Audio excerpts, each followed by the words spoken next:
Our next topic is corporate governance in India. What do we know about corporate governance in India? There have been several major corporate governance initiatives launched in India in the mid-1990s.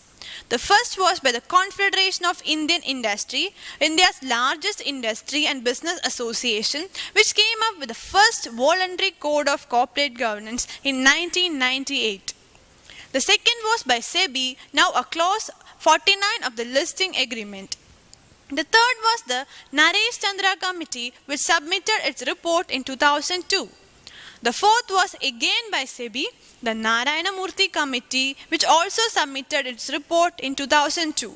Based on some of the recommendations of this committee, SEBI revised clause 49 of the listing agreement in August 2013. Subsequently, SEBI withdrew the revised clause 49 in December 2003, and currently the original clause 49 is in force. Another task force was formed in 2009 by Confederation of Indian Industries.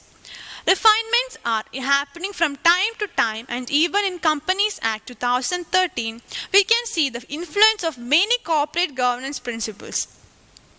Corporate governance in India gained prominence in the wake of liberalization during 1990s and was introduced by the Industry Association Confederation of Indian Industry as a voluntary measure to be adopted by Indian companies.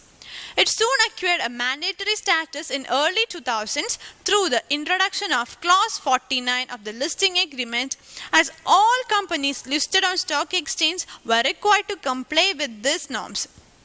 In late 2009, the Ministry of Corporate Affairs has released a set of voluntary guidelines for corporate governance which address myriad corporate governance issues.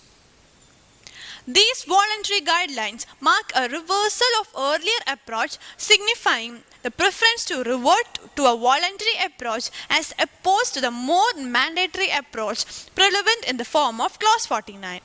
However, in parallel process, key corporate governance norms are currently being consolidated into an amendment to Companies Act 1956, and once the Companies Bill 2011 is approved, the corporate governance reforms in India would have completed two full cycles, moving from the voluntary to mandatory and to the voluntary and now back to the mandatory approach.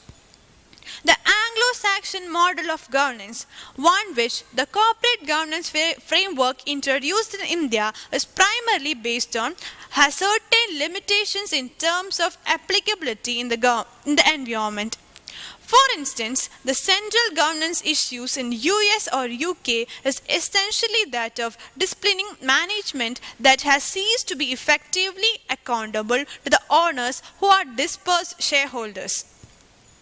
However, in contrast of these countries, the main issue of corporate governance in India is that of disciplining the dominant shareholders, who is the principal block holder, and protecting the interest of minority shareholders and other stakeholders. Furthermore, given that corporate governance is essentially a soft issue whose essence cannot be captured by quantitative and structural factors alone, one of the challenges of making corporate governance now mandatory is the need to differentiate between form and content. For instance, how do we determine whether companies actually initialize the desired governance norms or whether they took at governance as a check-the-box exercise to be observed more in letter than in spirit?